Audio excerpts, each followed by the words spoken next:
Top live cricket മലയാളത്തിന്റെ പുതിയൊരു വീഡിയോയിലേക്ക് സ്വാഗതം. ഇന്ത്യയും പാകിസ്ഥാനും തമ്മിലുള്ള സംഘർഷം കൂടുതൽ രൂക്ഷമായ സാഹചര്യത്തിലാണ് IPL അനിശ്ചിതകാലത്തേക്ക് നിർത്തിവെച്ചത്. മെയ് മാസം 8-ാം തീയതി പഞ്ചാബ് കിങ്സും ഡൽഹി ക്യാപിറ്റൽസും തമ്മിൽ ധരംശാലയിൽ നടന്ന മത്സരം പാതി വഴിയിൽ ഉപേക്ഷിച്ചിരുന്നു.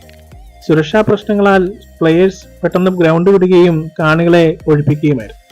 ടൂർണമെന്റിലാകെ 70 ലീഗ് മത്സരങ്ങളും 3 പ്ലേ ഓഫ് മത്സരവും ഫൈനലുമാണ് ഉള്ളത്. ഇതിൽ 58 മത്സരങ്ങൾ ഇതിനകം പൂർത്തിയായി കഴിഞ്ഞു. പ്ലേ ഓഫ് ബർത്ത് ഉറപ്പിക്കാനുള്ള പൊരിഞ്ഞ പോരാട്ടം നടക്കുന്ന വേളയിലാണ് ഇന്ത്യ പാകിസ്ഥാൻ സംഘർഷം ഉണ്ടായത്.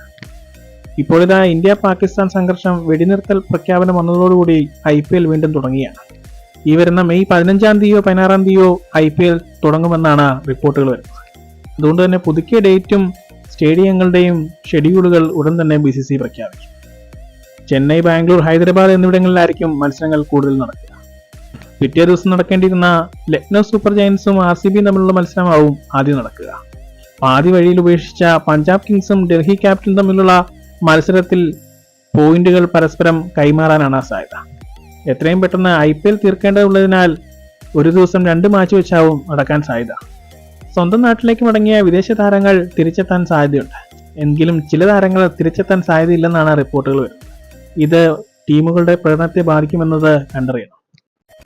ഇത്തരം ക്രിക്കറ്റ് വാർത്തകൾക്കായി ഈ ചാനൽ സബ്സ്ക്രൈബ് ചെയ്യുക.